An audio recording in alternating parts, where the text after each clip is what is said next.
Good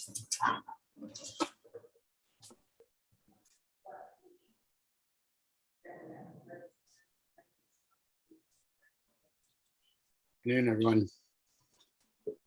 Good afternoon. Just to let you know, we have started the live stream and we're just waiting for the confirmation. Thank you.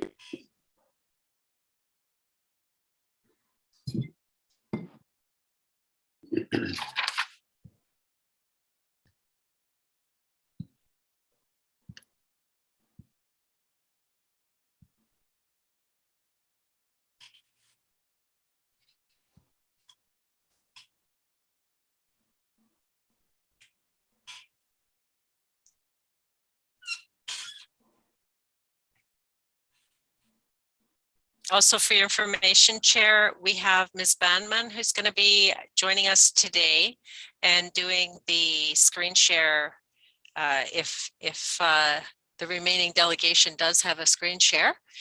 And Ms. Campbell is in the boardroom, but is working on other duties and available if there were any technical glitches that required her involvement. But otherwise, Ms. Banman will be taking care of those matters today.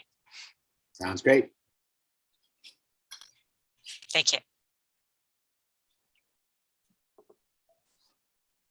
So you let me know when you're all good to go. We're still waiting for Councillor Zant.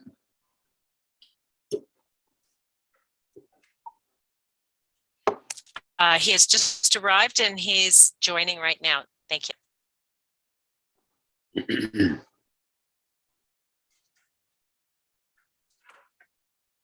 And I'm still waiting for confirmation for the live streaming. I'll let you know momentarily. Thanks. You give me a thumbs up.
Okay, sorry about that. We're good to go. Thanks. Awesome, thank you. Okay, so if everybody is good, I will call to order this Pdif meeting for February 3rd. And we would like to recognize that collectively, we are on the unceded and traditional territory of the Lillooet Nation. Motion to approve, or are there any changes to the agenda? Seeing none, motion to approve. Director Mack, seconded by Director Zant. Any opposed? Motion carries. Our delegations don't start till 1:30, so I'll look for a motion to approve the consent agenda. Director Mack, seconded by Director Kennan. Any opposed? Motion carries. Any business arising from the minutes? Seeing none, we're on to 6.1, SLRD CAO verbal update. Ms. Helmer. Thank you, Chair. Nothing today. Thank you. 6.2, Village of Pemberton CAO verbal update. Ms. Gilmore, do you have anything? Just a quick one. I just wanted to let everyone know this is my last Pdif meeting. So I wanted to thank all of you guys for, I guess, patience and all the partnership work that I've been able to be part of over the past several years. And just wanted to say thank you and wish you all the best. I'm sure I may pop up here and there, but I just wanted to say thank you for all the time together. Thanks, Nikki. Yeah, likewise. We're sad to see you go, but good luck in your new adventures, or, take some time off and have some fun. Thank you. If you remember what that looks like. But in the short term, let's make this meeting as long as possible. Nikki, thank you so much for everything. Very much appreciated. Thank you. All right, thanks. So we're going to go on to 6.4, which is the information report on rec services fourth quarter financials. Assuming we're going to let some staff in.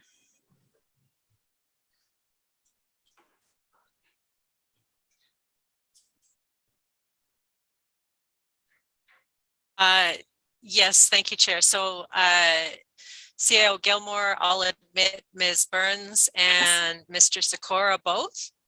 For this one, I think Ms. Burns is good and Mr. Sikora can join with for the fourth quarter financial. Thank you.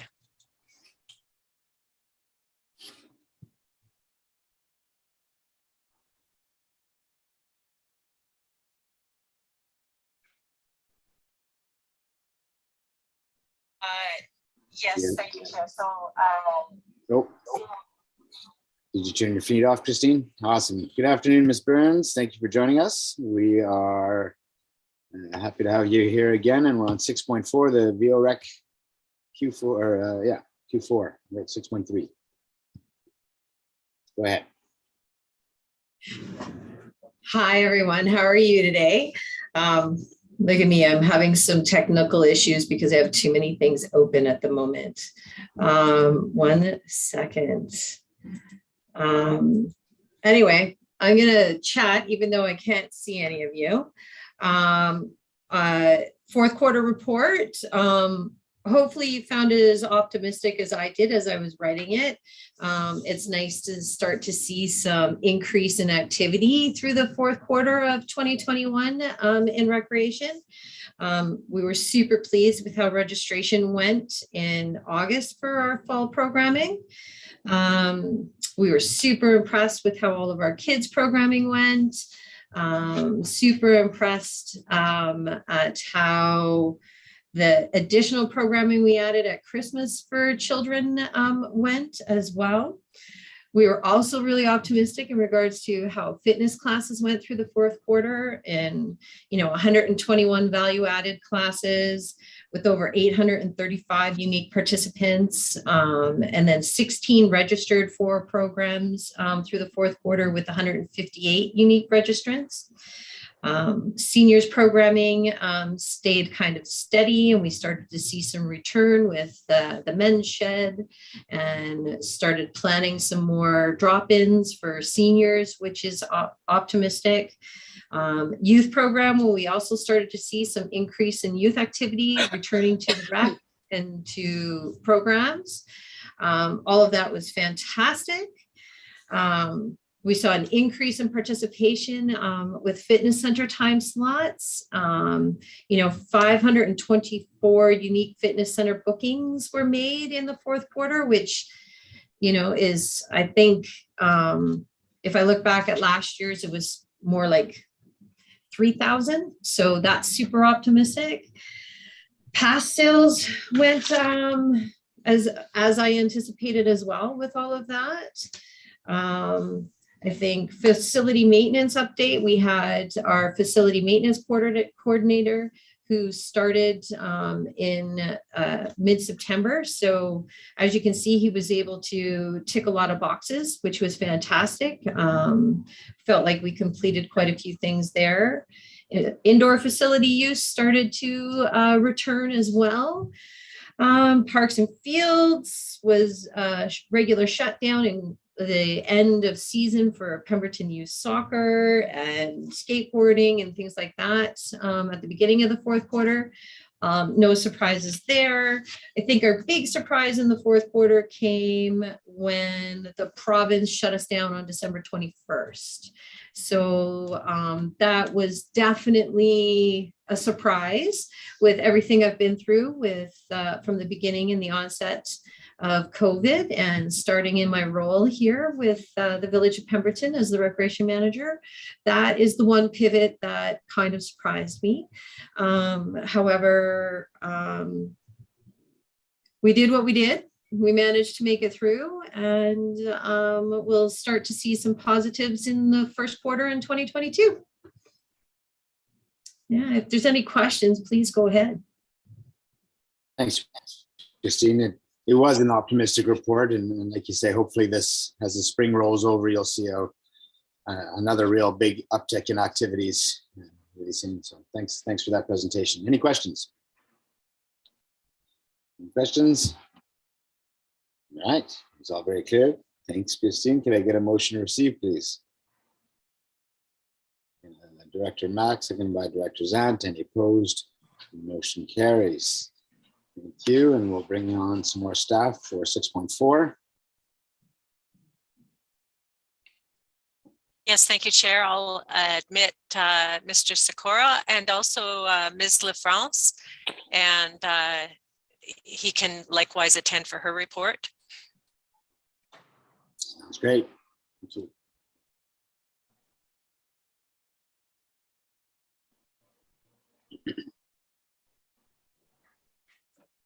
Afternoon, Mr. Sikora. Very much for having me. Just give it a sec. We'll wait for Mr. France to join. Or can you hear us, Mr. France?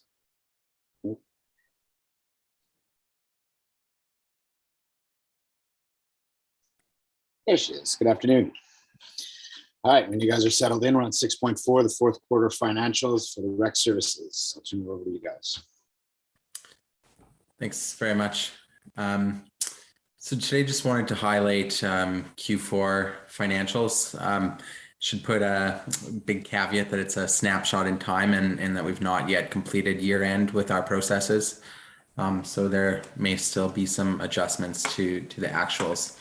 That said, I think that the results are very much as we anticipated and discussed at our last discussion around Q3. Continuing to see impacts of COVID-19 on the operations, and we see that reflected in both revenues and expenditures in comparison to budget. Where they landed, 90% of budgeted revenues have been collected. So the biggest variance is driving that are lower revenues through fitness, through the fitness center and collections that way. Some programming did see lower revenue as well, driving that variance. Expenditures they came in at 71% of budget, and much in line with that reduced programming. There were savings through lower salaries and wages, those benefits, that was approximately $130,000 of savings there. And as expected, that activity reflected that impact. There were also savings through contractors consultants of 31,000 and maintenance and security of 80,000, driving the majority of that variance to projected expenditures.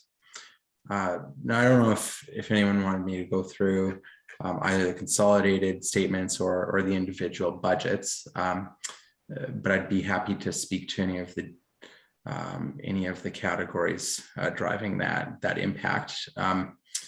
I would highlight that as I mentioned a moment ago, as we complete year end, we will have final numbers which include any impacts with reserves as well.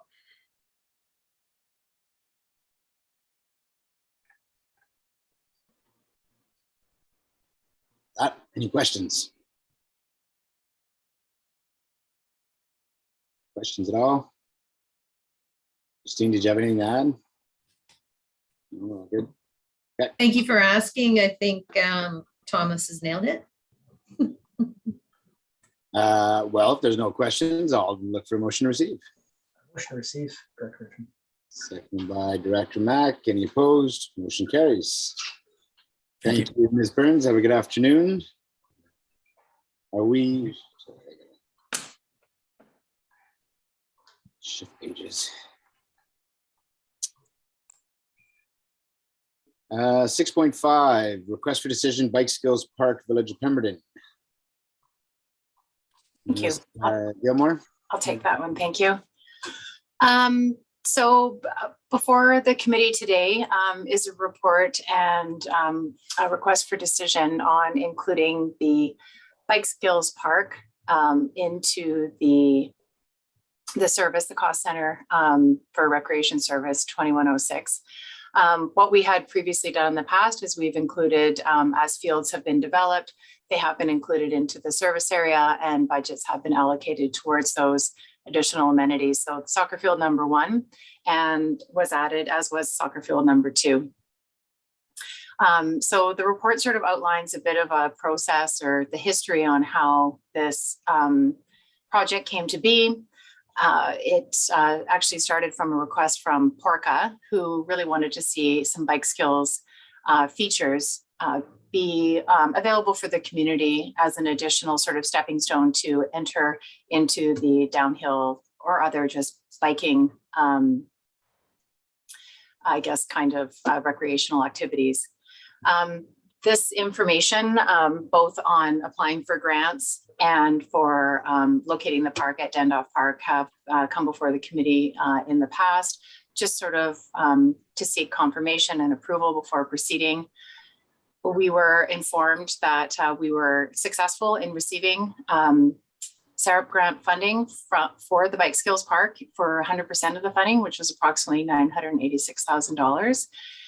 Which was very exciting. We'd actually applied for 2 applications, but we were successful on the one that was 100% funding. So I would say that was the best of the 2 situations. So the village did issue a request for proposal that went on May 18th, and the tender closed June of 2021, and the contract was awarded to Velo Solutions on July 14th. So there were some preliminary earthworks that were required to happen out at the site.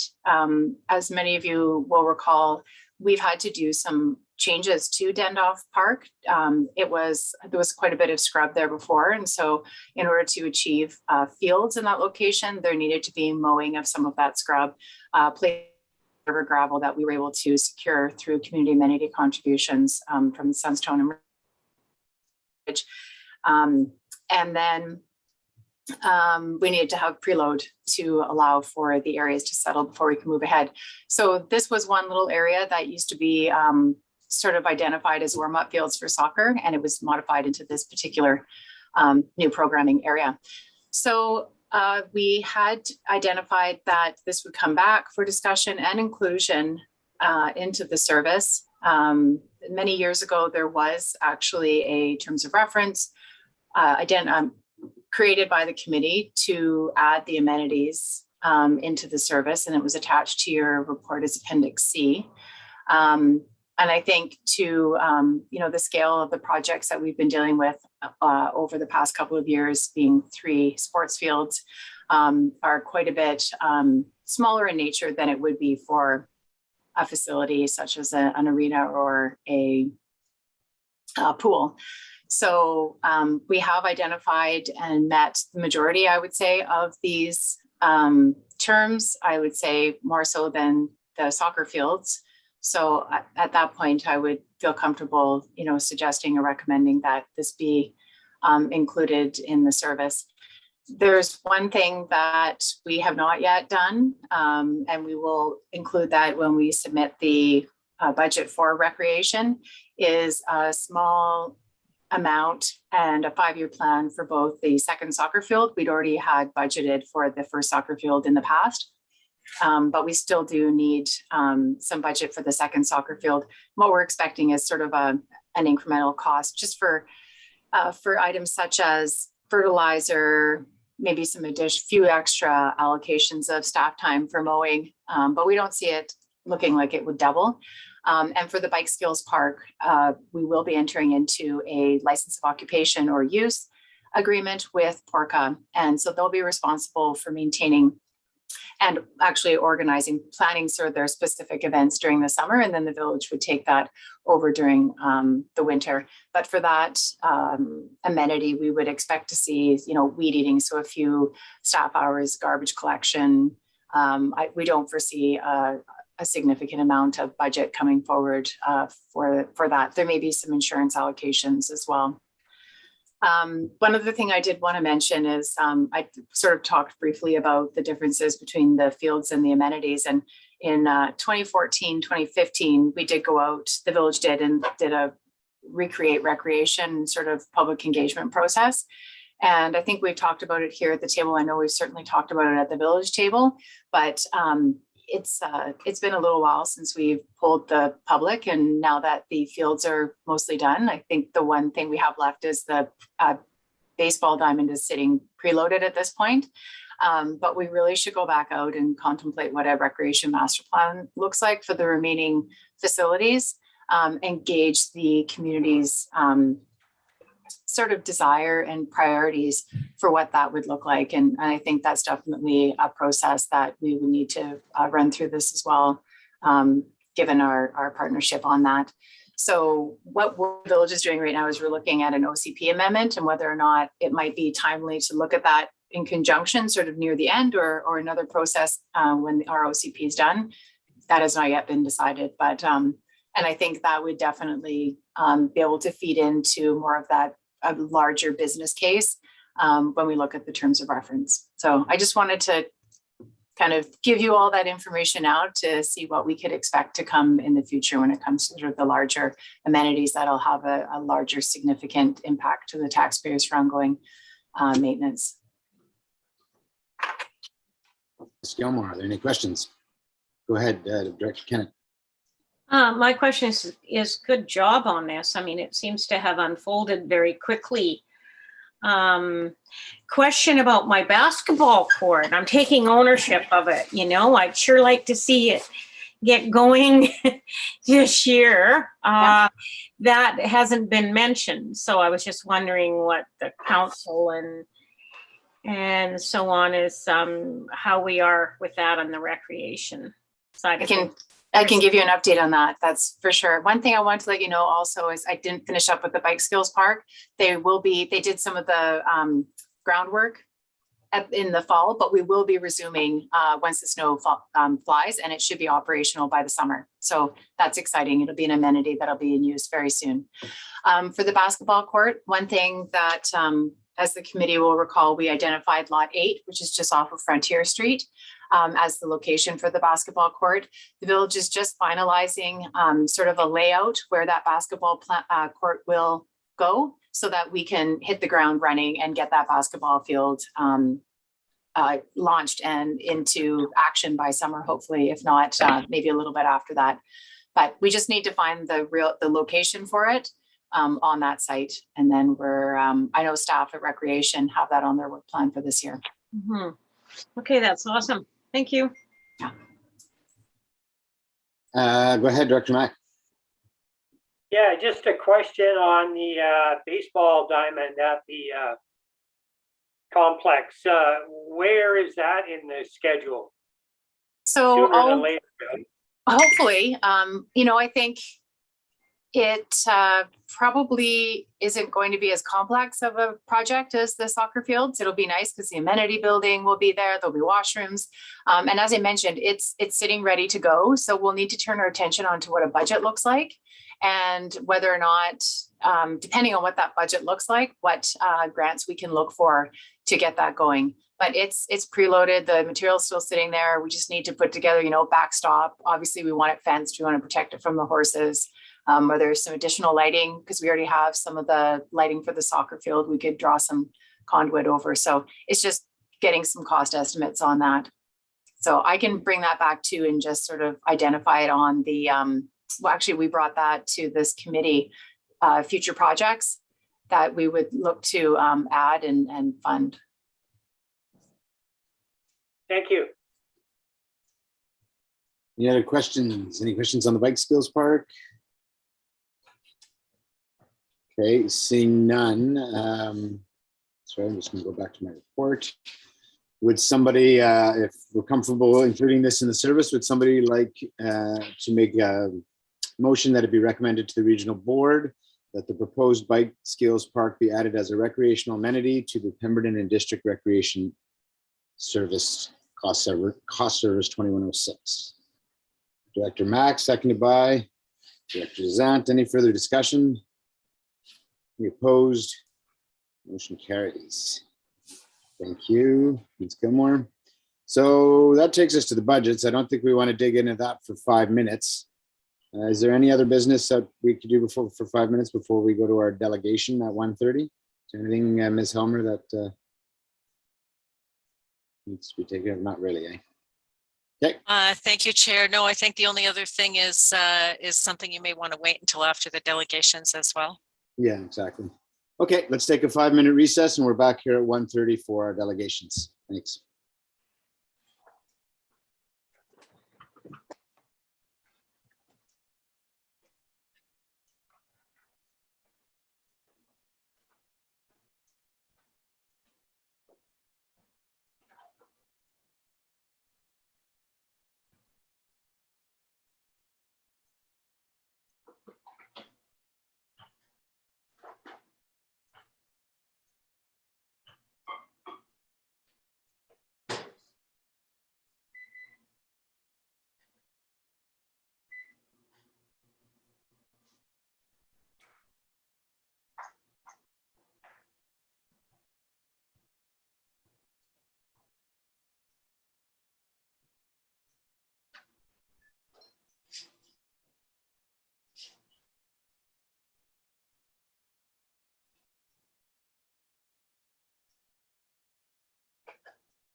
goodness. Really? Just in a recess right now. Waiting for the delegations to come. Oh, awesome. You got the tinnies and the.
All right, we good to go, Kristen? Okay, so I'll reopen the Pdif meeting and we'll let in some attendees. We're on going back to number 3. 3.1, the Pemberton Search and Rescue Delegation. Who is presenting this afternoon? Yes, thank you, Chair. Due to something that came up at the last minute that was unforeseeable, that delegation will not be able to attend today. So the next delegation is 3.2, and it's not due to arrive until 1:45. So you may want to go to item 6.6 then. Okay, let's get 6.6 started then. So we're on 6.6, which is our budget discussion. We'll let Mr. Frost is there. Assuming Mr. Sikora is joining us. Go ahead, Nikki. I was just going, sorry, to ask if he could be brought back in. Thank you. I've admitted him. It does say joining. Should be here in a sec. Thank you.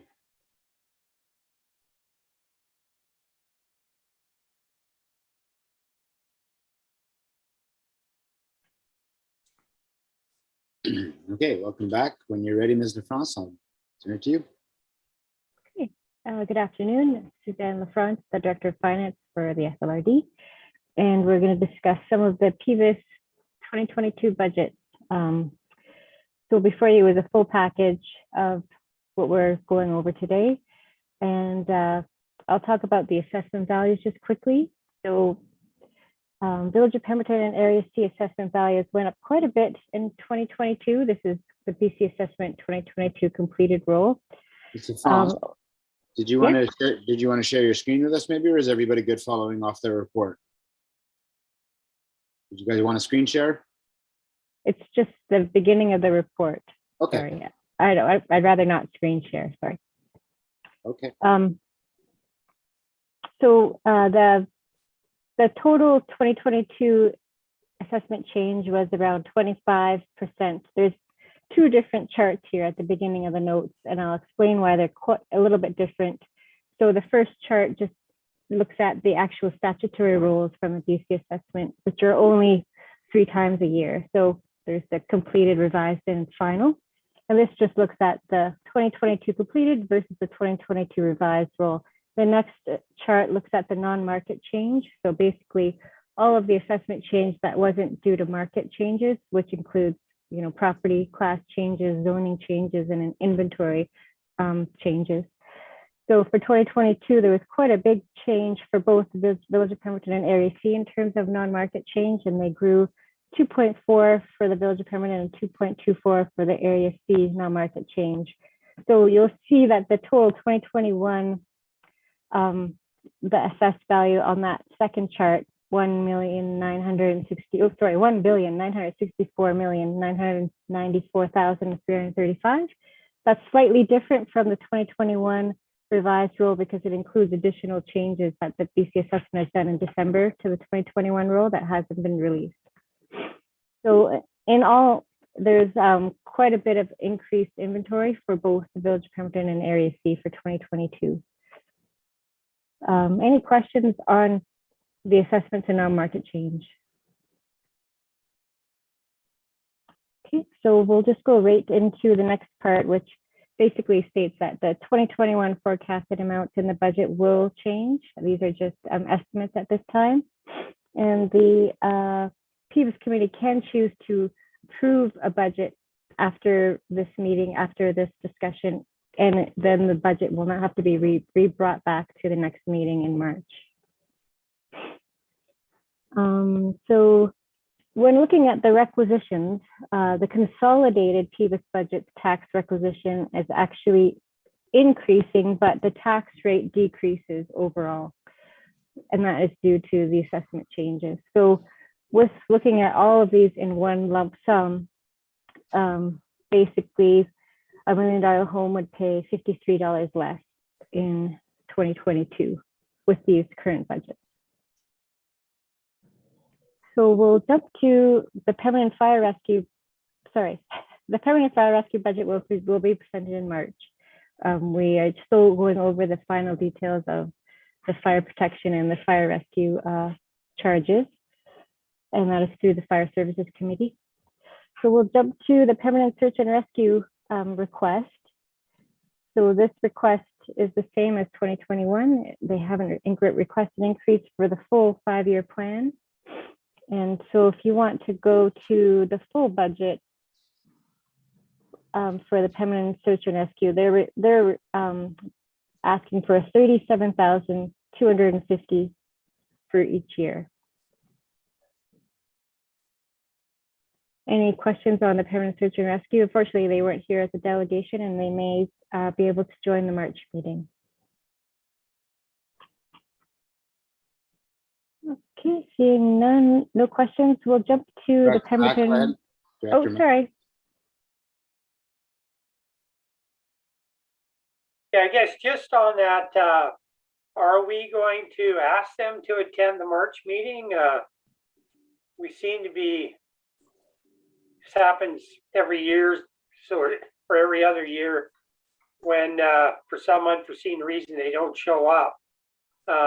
But it would be nice to hear from them and just to say thank you and that. So I would like to see them at the March meeting. Thank you. Yeah, we'll definitely invite them to the March meeting.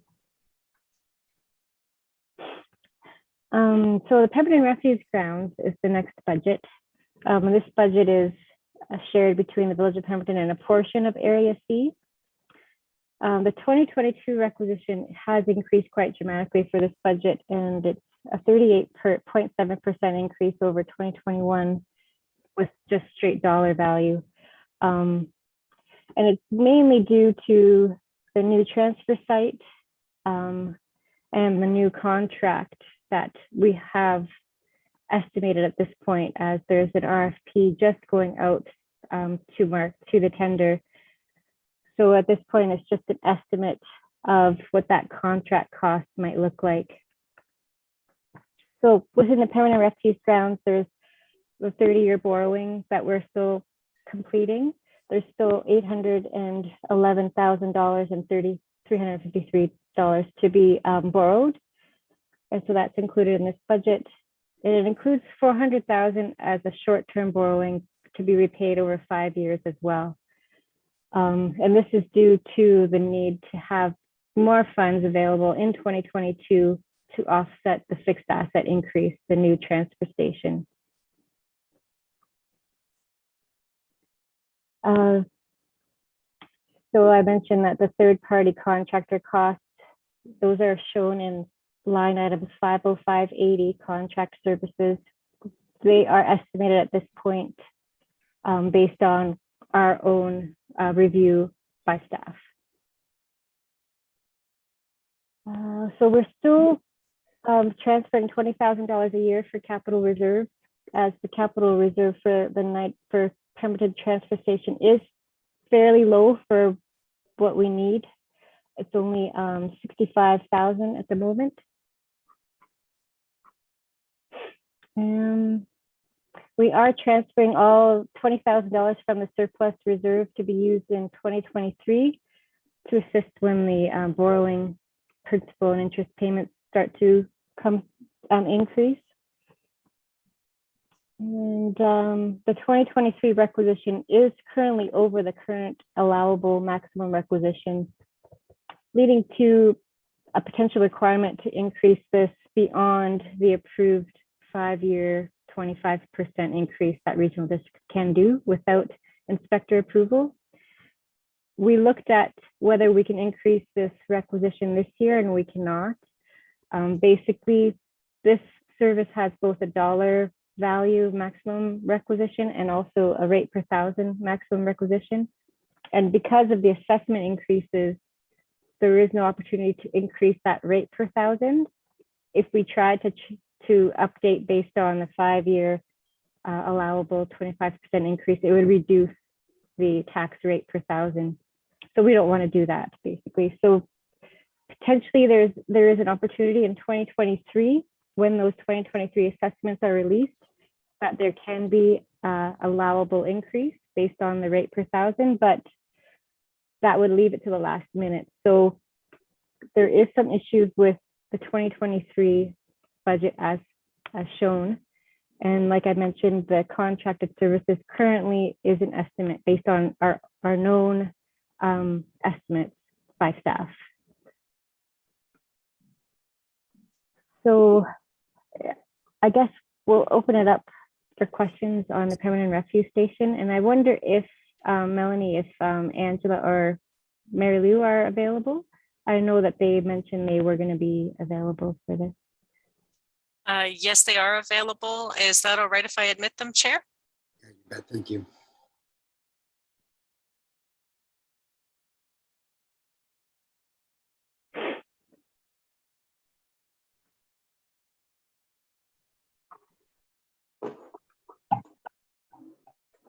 Good afternoon. Ms. LaFrance has just taken us through the refuse budget for a first glance. So thank you for joining us for questions. I guess my first question would be, is there, with the requisition increase that we're looking at, is there a requirement to go to the electorate for that, or is that just asking for that requisition increase? Yeah, so if we go beyond the allowable legislated 25% increase over 5 years, we do have to go to the electorate most likely. You can, if it's a smaller increase, which this won't be, I don't believe, you can go directly to the inspector for approval, but likely we'll have to get electorate approval for this increase And in so 2023. in 2023. Okay, that's what I was going to ask for the time. Okay, thank you. Any questions from the committee? Refuse grants? Go ahead, Director Zant. Just a quick question in regards to if we had to go back to the electorate, would that be through an AAP?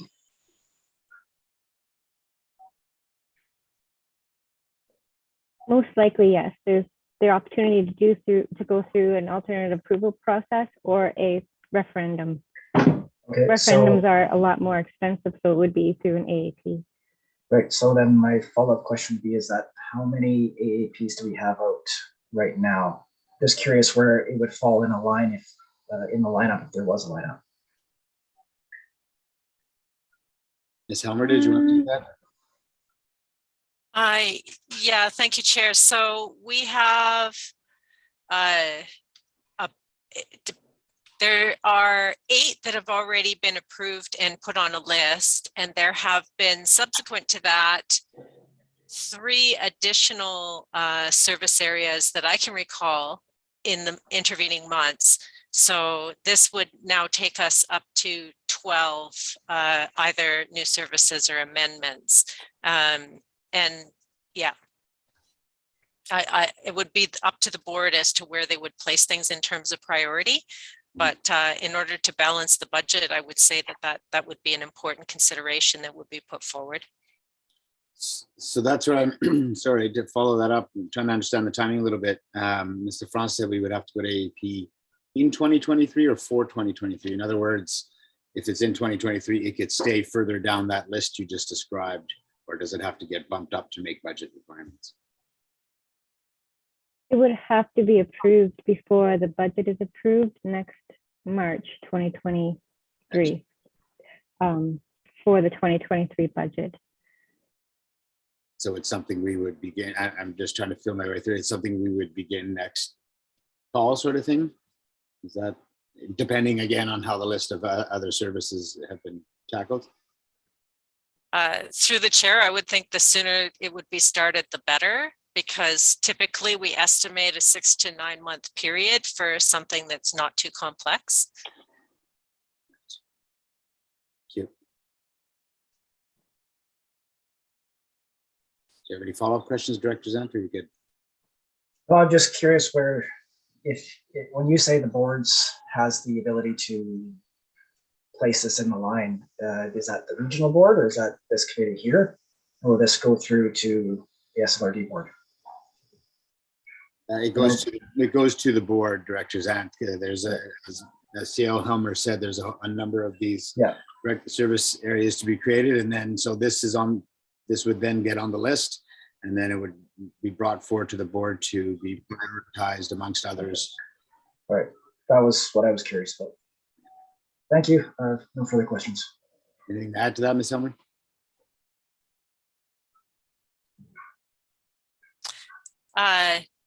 Yeah, this committee can make a recommendation to the regional board that would then be brought forward for their consideration. Mm-hmm. Okay. So as far as that I don't have the I can't remember all the different AAPs we have out right now. Can that information be brought back at the next Pdif meeting to see what those AAPs are, and then we can have some input into the prioritization of them for the board? Through the chair, I can share what the SLRD board has released as in terms of actually I don't know if I have the release resolution here. Yeah, it could be brought back to the next meeting. Great. Do you need a motion to that effect, or is that just something to be added to the agenda? Ms. Helmer, did you want a motion for that, or is that just direction for you to bring that back? Thank you, Chair. I would say that you may want to consider a resolution to the board for this particular item to get added to the list. And we can certainly, and you could include in that the full list be brought back for this committee's information as well at the next meeting. Thank you. I'd like to put that motion on the table then, please. Is that a second, Director Mack? Okay. Any opposed? Or sorry, any discussion? Any opposed? Motion carries. Any other questions on the refuse grounds, on the costs, or the budget that's been presented? Ms. Belsham or Ms. LeBlanc, did you want to add anything for our knowledge on this? Okay. Okay, thank you for joining us. I'll get, should we just put a pause on it? Do we need a motion at this point? Because I know we have to go back to our delegations. What's the cleanest way to do this here, Ms. Helmer, Ms. Clark?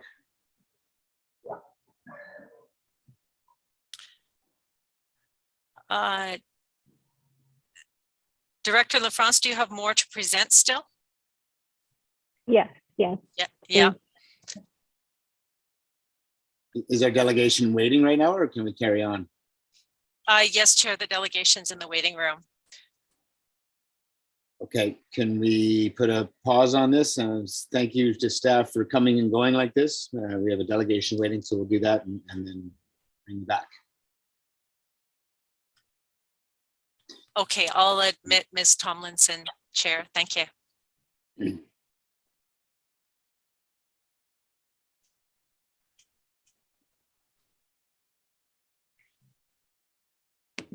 Well, good afternoon, Ms. Tomlinson. Thank you for joining us. When you're all settled in, I'll turn it over to you for your presentation. Okay. Yeah, thanks for having me. Hi to everybody. Yeah, I'm just I'll be really quick and fast. So if I don't know who's in charge of the slide, but you can move to the next one.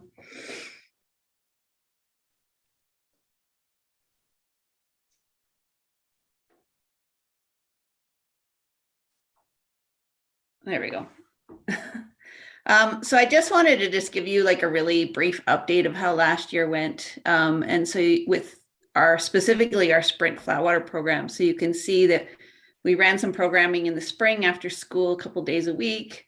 We did a little bit more in the summer with a couple different programs, sort of late in the day after camp was over for the day. And then again, back in the fall, we were doing some after school programming as well until it got sort of too cold to be on the lake. And yeah, the programs were well attended, we thought, and it was a good sort of restarting programming after being off the previous summer, mostly for COVID closures and things like that. On the next slide, I've just got a little bit of stats for you. So we had 41 kids involved with this program. And in that, 33 of those kids were new.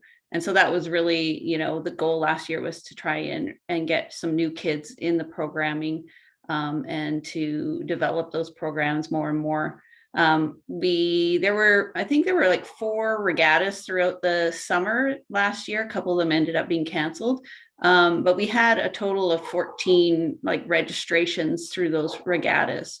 And we had lots of kids who attended more than one program. Like we had kids who did spring, summer, and fall, or they did a couple programs at once in the summer. We had a group of kids that went to multiple regattas, and it was new. It was all new learning for them to go to regatta. So we had 5 new paddlers attending races at regattas, and they all came home with at least one top 3 finish, if not more. So that was great for them.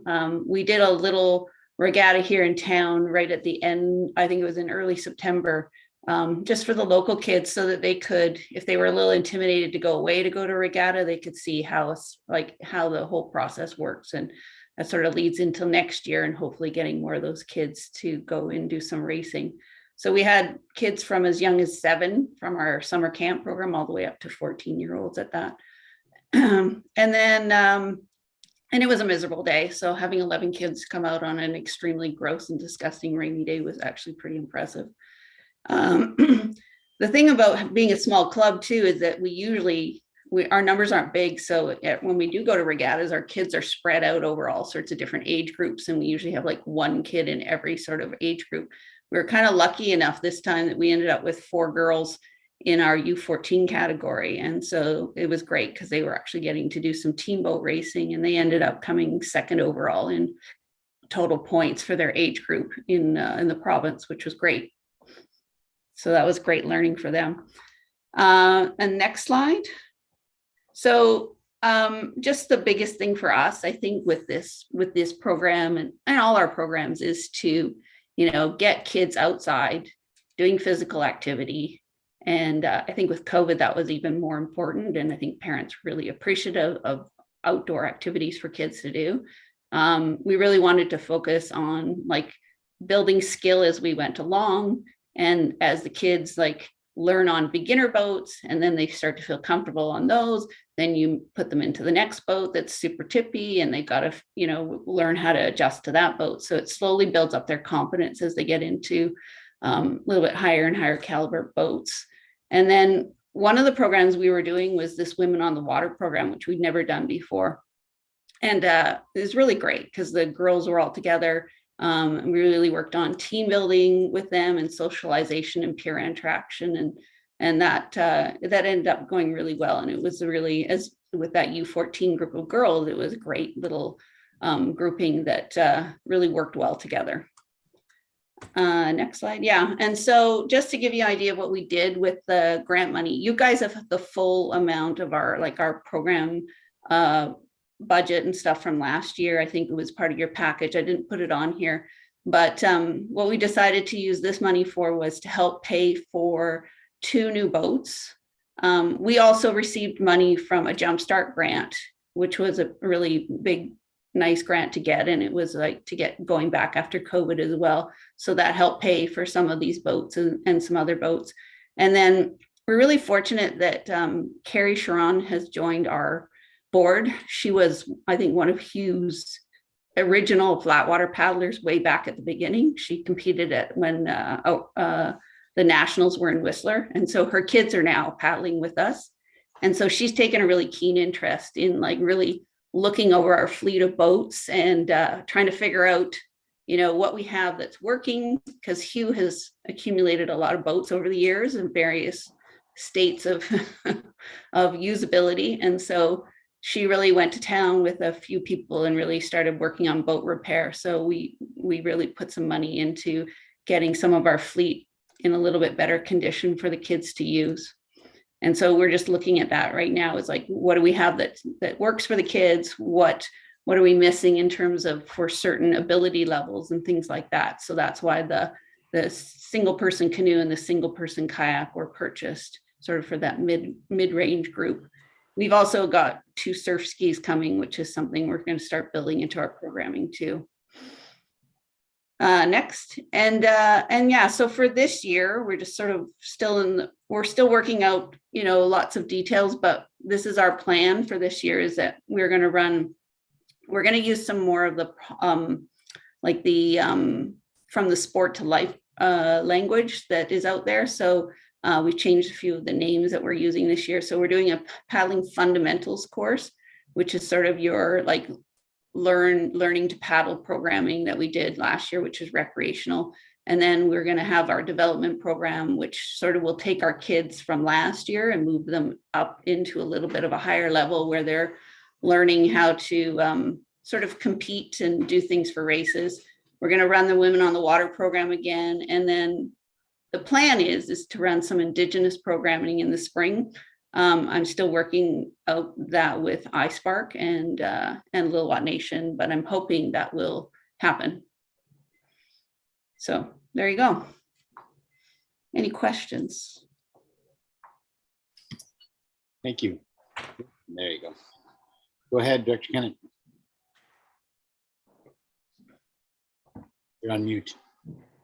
We can't hear you.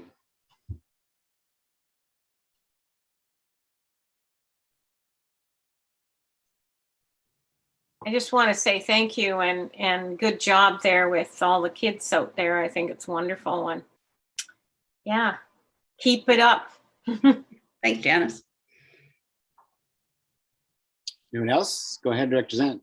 Just a similar sentiment to Director Tennant. Thank you for putting your program on. It's definitely a very popular one within our community, and I think a lot of it too is the recognition towards water safety as well is huge for these kids at this age. So thank you for that. Yeah, thank you. Yeah, we're really looking actually forward to getting the dragon boats back out this year and getting that program. We've had a 2-year hiatus with COVID, and so we got to do some major recruiting for that. So if you know kids in that age group, start sending them our way. I guess you have a little bit of a rebuild to do in that way, don't you?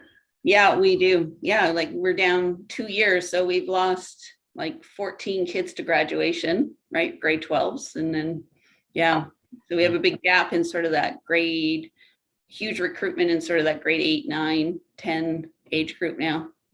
Yeah, well, good luck with that. I mean, you guys have built such a program in our little town and on a little lake. It's crazy. It's always been crazy what you guys have done, and yeah, a lot of it is due to yours and people like yours passion for it. So thank you for that. Good luck. Well, yeah, we really appreciate the support always from you guys. So thank you very much. All right. Well, have a great afternoon. Thanks for joining us. Okay. Bye-bye. Okay. So we'll bring Ms. LaFrance and Mr. Sikora back in.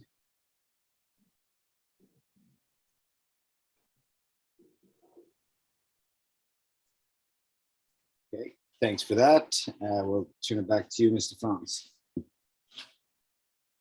All right, so we'll move on to the Pemberton TV and radio budget. So this service has been stalled. Basically, it's been turned off while the society has spoken to us saying that they will be dissolving. We don't have additional information at this point as to what we would be required to do, either with the assets currently or if we wanted to continue the service. So I didn't include a requisition for 2022 in this draft. It basically is using all the available operational surplus reserve for the minor, the admin fee, the minor legal expense to keep the property and equipment insurance and the hydro and a small amount of staff time. We are still looking at finding more information out. We're struggling with getting information about the assets from the society. I know I have some very, very old files in the office that I will be making a trip to go through, and that'll be very fun on the assets. Any questions on this budget or any kind of recommendations or comments? Any questions on this one or thoughts? Dr. Mack? Yeah, just on, I guess, the state and what equipment we do have. Excuse me. I think Richard Doucette would have probably more information on that than anyone else that I know of, because he's actually done some of the latest legwork on repairs and such. So maybe a conversation with him might get you some more information. That's about all I can think. I think he would have most of it. Thank you. Thank you. Yeah, I appreciate that. I believe we've contacted the society president, and they're required to build a listing of the assets for this dissolution. So we were hoping to just get that copy. But yeah, we will do what we can to try to expedite this. It's been a bit of we haven't had a lot of time to put towards this, unfortunately.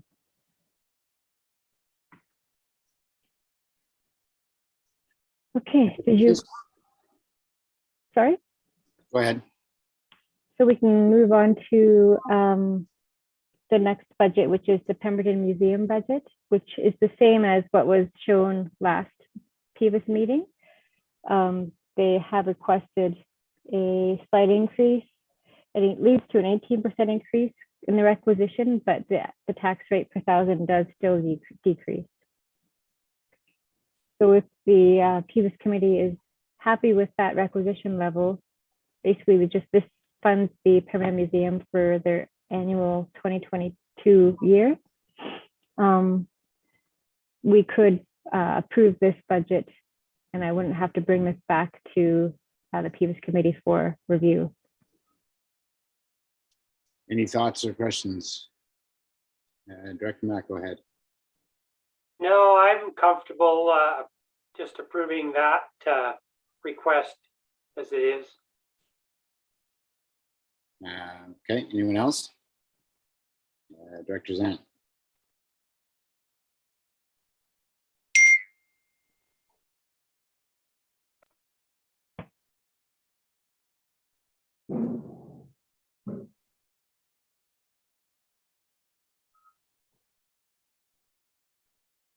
Dr. Zant, did you have your hand up? Sorry, I was on mute. Yeah, I was just curious about they said it's an 18% increase. And just wondering what exactly that was for. Just looking at their budget here, and I can't quite find the information of what exactly they were increasing their budget for, if it was just because of the non-market change.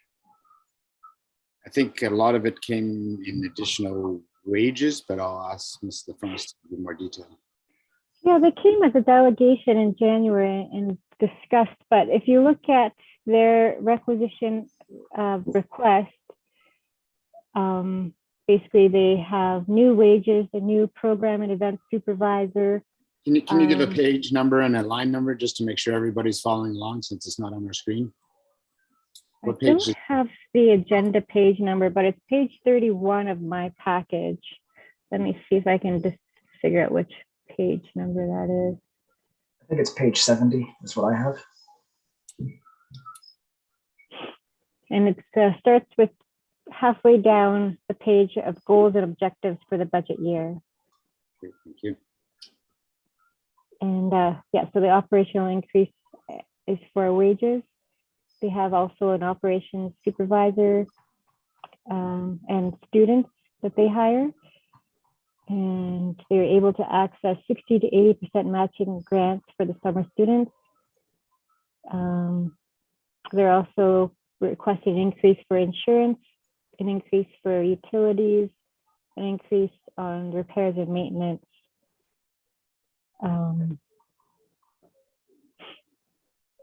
So it looks like their basic operational costs have increased quite a bit across the board. Okay, thank you. Go ahead, Director Kennett. I think one of the things that the manager of the museum, Nikki, was saying that they're going to be trying to do a lot of work on their wiring and so on. That it needs huge updates to be, to meet health and safety standards even. So I think they're going to need everything they have. Yeah, I mean, They requested, Yeah, that's a big fix for sure. There is within that ask, so there is a salary or wages for extending the hours and extending the season. It's also a chunk of it, and I flag that as well, just because as much as I love the work they do there and want to support it, an 18% increase is a pretty large increase. I feel like our most departments have come in with an attempt, and managers have come in with an attempt to keep our increases really low this year, recognizing all the rising inflation and the costs on our residents. So you look at our library budget, it's barely increased. A lot of our ones that we're looking at here today are flat. So I just want to flag that I find 18% is a bit of a big increase right off the hop. We're going from 127, I think it is.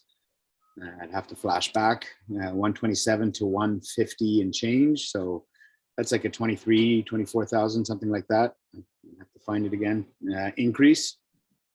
So I don't know.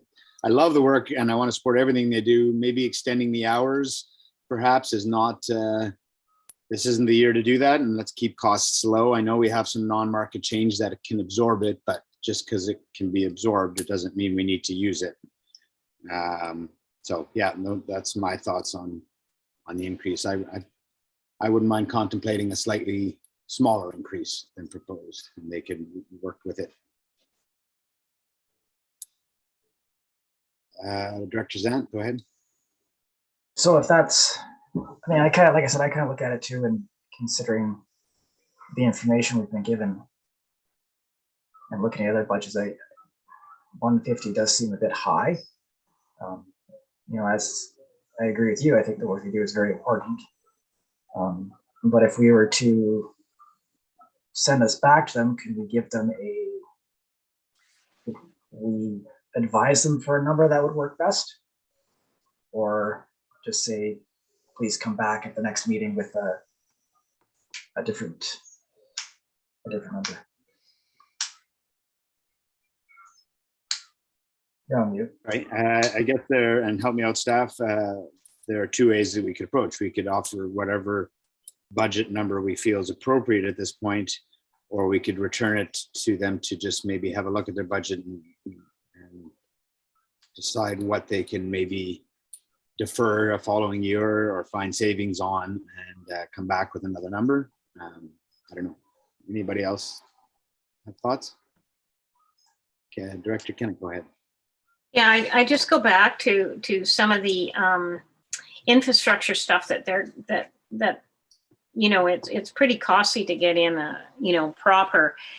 Over the years, they've had, you know, somebody that on, you know, just as a favor will come down and do some wiring and so on. But the museum is growing to a point now where just be, you know, for insurance problem, you know, issues and so on, that they are going to need to have significant upgrades.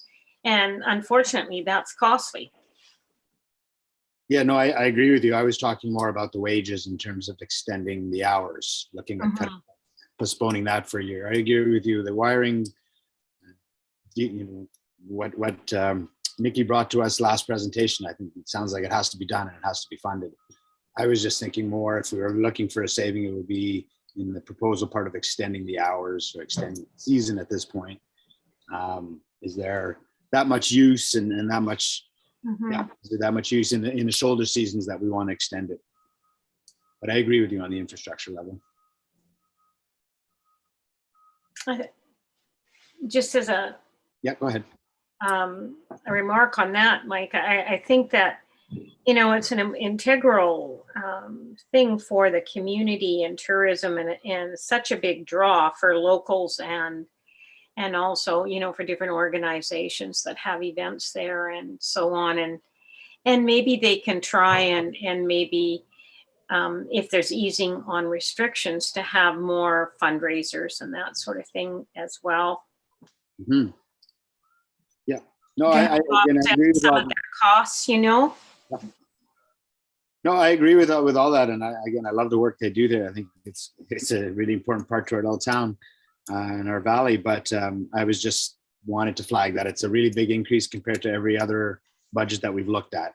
If everybody's comfortable with it, and we can go any direction the committee chooses, I just flag it as the biggest increase that we've looked at beyond refuse, which we don't really have a lot of not control, but we need to do because for the reasons we know.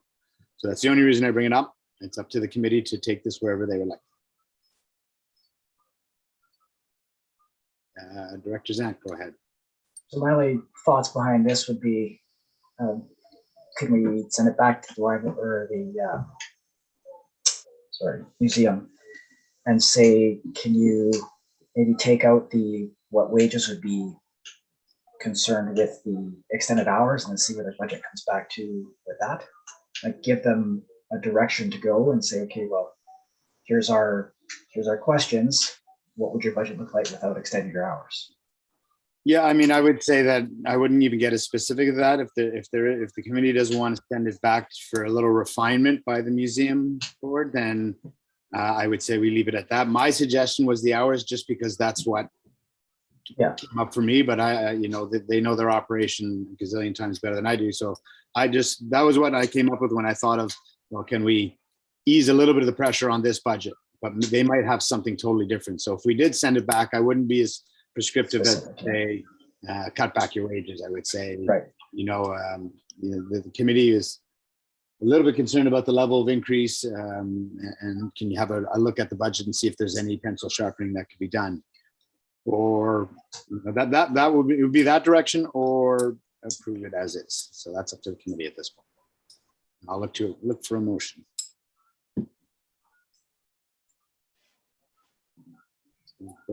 Director Mac, did you put your hand up? You're choppy. Yes, Go ahead. I would just approve it as is, and just say to them that you know, that's a fairly hefty increase, but we appreciate all the work you're doing, and with all their expansion and everything going on, maybe by having the extended hours, they will in fact bring more money into the museum. So it might be beneficial that we invest in it now, get the wiring and all that stuff done up to code. Yeah, anyways. So are you making that motion? Yes, I am. There's seconder. And further discussion? Any opposed? Motion carries. Okay, back to you, Mr. France.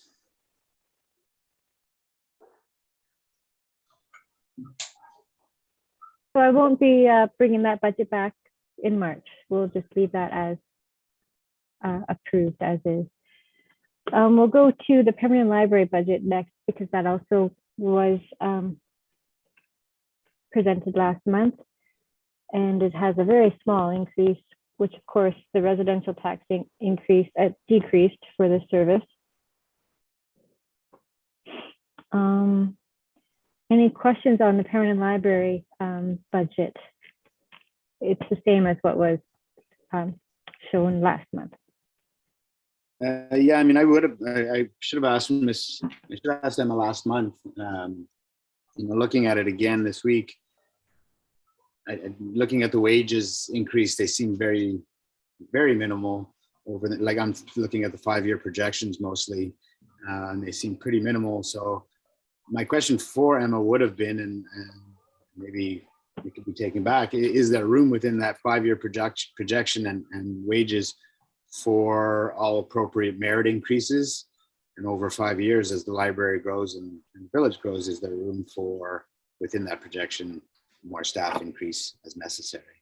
So I would have asked that question. I know there's a board meeting, and maybe the staff could ask that question, or maybe we could send it back with directors on to the board meeting.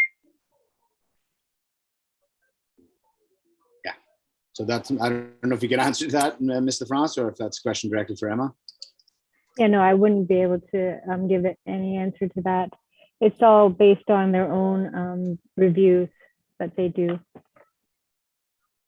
Yeah. So I wouldn't mind if Director Zant brought that back to the board meeting if the rest of the committee is okay with that before we approve this budget. I just want to make sure that, and again, it's mostly about the 5-year projection. She brought a very tight budget, a very lean budget forward for this year, and I'm quite happy with that. It's great. I was just looking more at the 5-year projection and her notes. So I would, yeah, I would send that back with Director Zant and ask that this budget be brought back at the next month if everybody's good with that. Are you good with that? Yeah, I'll make that motion. I'll bring it up with the board tonight. Moved by Director Zant to defer this one to next month. Do we even need a motion on this, Ms. Helmer? Thank you, Chair. Any of the budgets that you discussed that don't have a resolution will automatically be brought back to the March meeting for your final consideration. Okay, so we don't even need a motion. If everybody, thank you. If everybody's good with that direction, we can move on to the next one.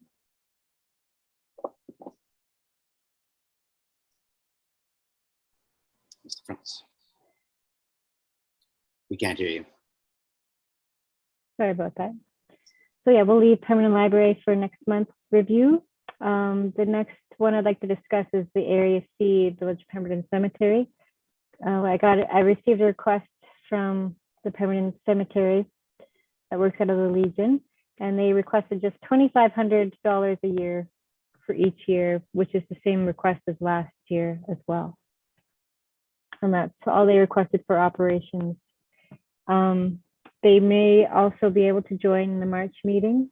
They weren't able to make the February meeting as a delegation. So there's no increase in this request. Is there any questions from the Pdif committee? Zach, go ahead. Just move as presented. And I'll second it. Any discussion? Any opposed? Motion carries. Thank you. Ross? Thanks. Did the committee still want the Pemberton Cemetery to show as a delegation next month? I'm sorry, you got a little choppy. What was that? Oh, sorry. Did you still want the Pemberton Cemetery to come as a delegation next month?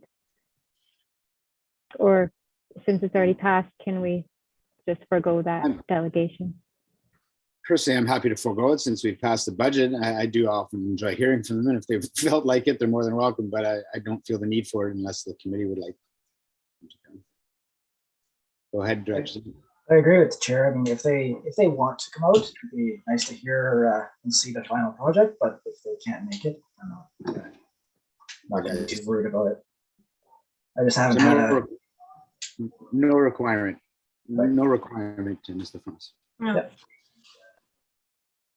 Okay. And we'll go to the Pemberton Valley Rec Trails budget. So that's near the end of the package.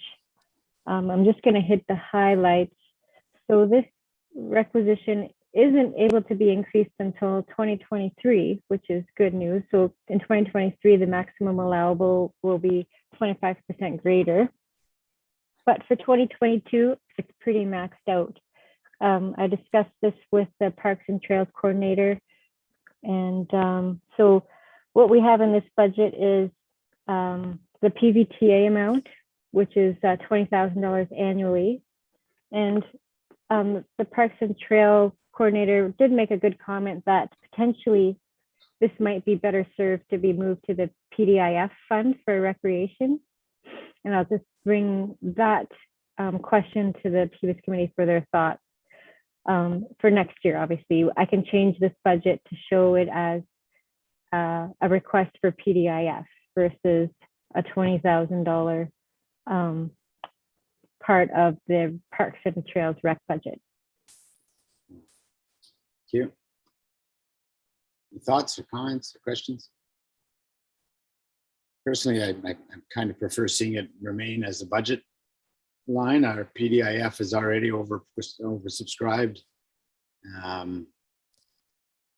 Yeah, that would be my initial reaction to that. Is it's a joint service. It is where it belongs. And yeah, I agree with that, Chair. Thank you. As the other is overprescribed, and will probably get more overprescribed, so this should be a line item. All right.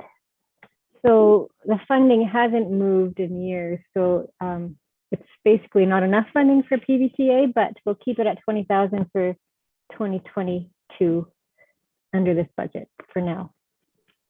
And I guess it's under their purview to request more funding as a society anyway, so I'll just leave it at that.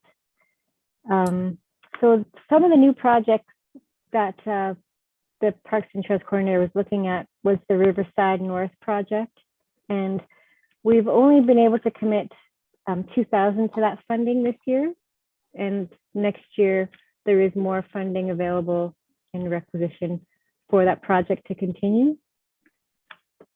So so the Parks and Trails coordinator let me know what she needs to do in 2022. So there's some funding in 2022, but the bulk, there's also more funding for what her plan is for that project in 2023. So I just wanted to bring that to the committee's attention. And everything else is pretty standard. So there, with that Riverside North project, there's some advertising for $1,200. There is 10-year application and just other project costs under fixed assets that will continue into 2023. Any questions on that? Comments? Okay, I don't see any. So is that one right? We would be ready to approve that one as is right now? I'll probably bring this one back just because the forecast figures might change. So the other ones that are based off of the society's request, those are easy to approve right away. But for this one, I'll bring it back no matter what, because the forecast might change for 2021. And then we'll just do the 2 PDIF funds. So they're kind of smack dab in the middle of the package, but they do have a current maximum of, dollar value of $75,000 for the rec grant fund and a tax rate per thousand allowable of $98,000. So I just wanted to bring that up to the Pdif committee as well, that we can increase the requisition based on the tax rate per thousand increase. And that is on page 21 of my package. It just shows the requisition maximums in that main information sheet. So right now I have it budgeted at $75,000 for 2022. Any comments on that requisition for the recreation grant fund? Just a question on administration costs for both of the PDIF funds. I know in the early going, there was a lot of setup work being done and a lot of staff time went to it. The budget this year shows a fair chunk, still going towards that administration and staff costs. Now that things are sort of in place and a lot of these are going to be repeats and the templates are there, should we not be seeing a decrease in those costs? Because that's about $10,000 between both funds. Or $8,000 to $10,000 between both funds that isn't available for us to give out to the residents. That's going to administration costs. So I was hoping to see those costs go down. Could somebody speak to that? Go ahead. Yes, thank you, Chair. I would say part of the cost this year is also in relation to the agreements. We had to, in 2021, revise and build agreements that were in line with the policies that were needing to be put in place, and that's been completed. However, going back and forth with each of the groups to do the agreements is a very time-consuming process. So that is one drawback to allocating annual 1 year worth of funds as opposed to a longer term agreement, is that there's a greater administrative burden, which will loop back into the costs here. So I expect that that upfront piece will diminish, but the continuing ongoing management will still be a bigger chunk than you might expect because of the need to go back and forth with these groups until all of the necessary supporting documentation is provided to fully meet the terms of the agreements. Well, then I hope we didn't make our agreements too complicated, because again, $10,000 is a lot of money that we would like to be giving out some of it to community groups. Yeah, and I just thought that setting up the agreements, I knew there'd be an overhead cost moving forward. With the yearlies, again, I would have thought that we could have had it set up so there's a fair template for them to follow, and there's a bit of plug and go from the year before, and that from staff's perspective there would be less hours put towards it. So I guess I'm just I'll leave my comments at that. I'm hopeful to see more of those funds to be available to residents. Anybody else speak to the PDIF Recreation Fund? Go ahead, Director Mack. And then Ms. Should we not be considering increasing the maximum from 75 to 98? Because are we maxed out now with the amount of money we give out each year? in that and the other Pdif fund. So if we have an opportunity to increase that number, should we not consider doing that? Mr. France, did you want to speak to that? I do think you should consider it. Yes, I mentioned that to the Pdif committee for their consideration on increasing that requisition if that's preferable. And we can do that one, Director Mack, without electoral consent. It is available through the service establishment bylaw currently in works. Yes, there would be no adjustments needed. Summer, did you have some clarity to Yes, I just wanted to add to what Ms. LaFrance was saying. What she's talking about is the part that we can do without going to the electorate. In addition to that, this committee made a recommendation to the regional board, and a resolution was passed in December that that there be an amendment to the arts and rec portion of this service, proposing an increase to the maximum annual requisition from $75,000 to $125,000. Subject to electoral approval being obtained. Thank you. Ms. Gilmore, did you have something to add? I had the same comment as Director Mack. Perfect. So we would look for a motion to increase. Oh, go ahead, Director Kennett, sorry. I'm in agreement and I'll make that motion. Okay. Seconded by. I'll second. Any further discussion? Any opposed? Motion carries.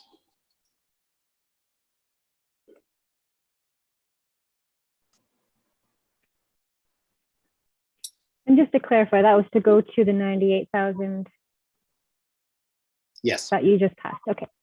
correct. So the same, Sorry, I shouldn't answer, Director Kennedy. Is your motion? That was correct, yes?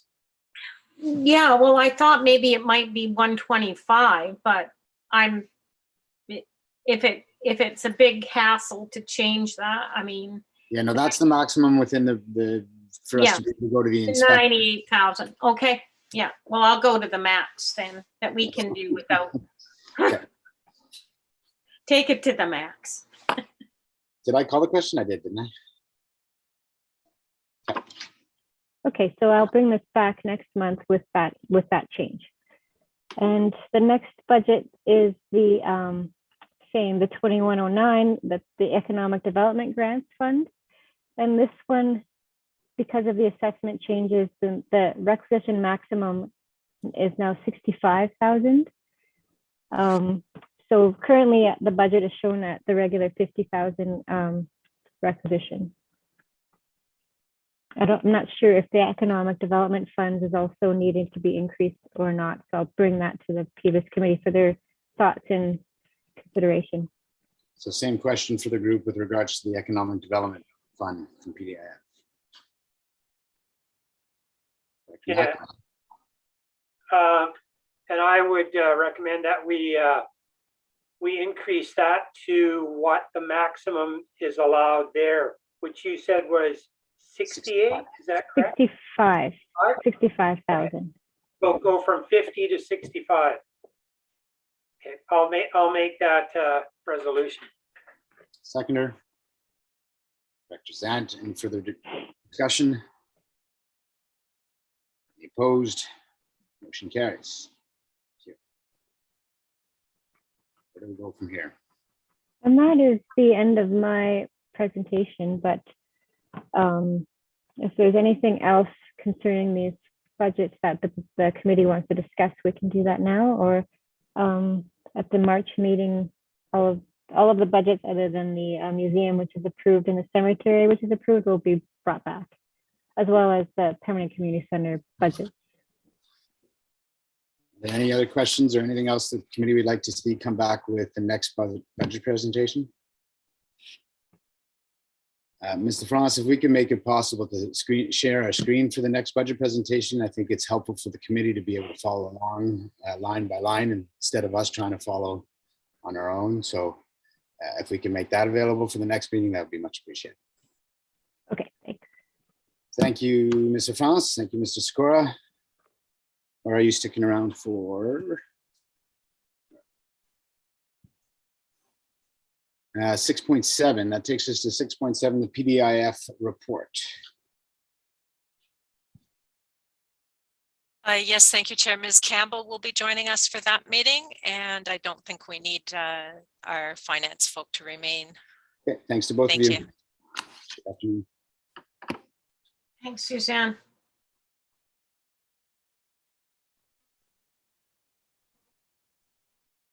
Good afternoon to the chair. My name is Philippa Campbell. I'm the project and research coordinator, presenting item 6.7 for you today. Just for clarity, I've stepped out of the boardroom briefly, so the lack of mask is in compliance with our safety plan. Today, this information report is coming before you. It's to accompany the delegation at the Pemberton Canoe Association, which was item 3.2. It's providing the written report the Pemberton Canoe Association provided as part of the reporting requirements as a PDIF recipient. And those are attached to the report for the committee to review. This report also just does note that we do have a couple of PDIF recipients with outstanding reporting requirements. And so they're just listed briefly in the table. A brief update on that, the Pemberton Arts Council should be appearing at the March meeting. We have had some communication on their appearance to fulfill that requirement. So just a note that should there be any organisations who have not met those reporting requirements at the March meeting, we'll be coming back to the committee with a report to sort of learn to request direction on next steps if there are organisations that are still outstanding as to how the funds should be handled in the coming year. Aside from that, I'm happy to take any questions, but that is the report for you. Any questions? Thank you, Ms. Campbell. Any questions? Ms. Gilmore, go ahead. I do not necessarily have a question for staff, but just a conversation piece that I wanted to bring forward with respect to the Village of Pemberton and the fire department fireworks. And asking the committee their opinion on whether or not as a partner to this organization, this committee, whether or not the requirement to enter into an agreement and to have a presentation is necessary. We are 50% partners here, and we're, setting off fireworks for the fire department, for the communities. So it just seemed like we already have control and say on a partnership level, as opposed to individual societies who are more at distance from where we're at, and to understand how they're spending those funds. So I just wanted to bring that forward for conversation. So how does the committee feel about that? Do we need a presentation on fireworks every year, or can we waive that requirement? Go ahead, Director Mack, and then Director Zan. No, I would just waive that requirement. I think that's a great community event, and I fully support it, obviously. So yeah, I think we just keep it moving along. Thank you. I mean, it would just still thank you, Director Mack. It does obviously still come up as a budget item every year, and if at any point the PVIS committee of the day would like to see more detail or question whether they want to spend the money on that, that's always available. It's just more about, do we need a presentation to say, hey, we set off fireworks for this amount of money? So thank you, Director Mack. Director Zan, go ahead. I was going to say I think the presentation is pretty well known every Halloween and New Year's. I think that accumulates presentation right there, honestly. But as far as a verbal presentation to this committee, I agree with Director Mack. I don't think it's necessary. Okay, so can we get a motion to waive that requirement for the fireworks? Seconded by Director Mack. Further discussion? Any opposed? Motion carries. Any other questions or thoughts on Ms. Campbell's report? Hearing none, I think the only motion we would be looking for would be to support the request from the Canoe Club, correct? That's the only motion to come out of that. I'll make that motion. Seconder. Director Kennett, any discussion? Any opposed? Motion carries. Anything else on that? Seeing none, thank you, Ms. Campbell.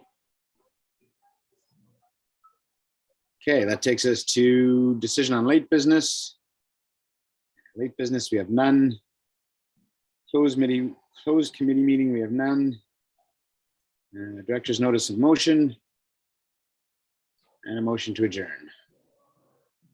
Director Zant, second by Director Mack. Opposed, we're adjourned. Thank you very much. Have a great afternoon, everybody. Bye, Nikki.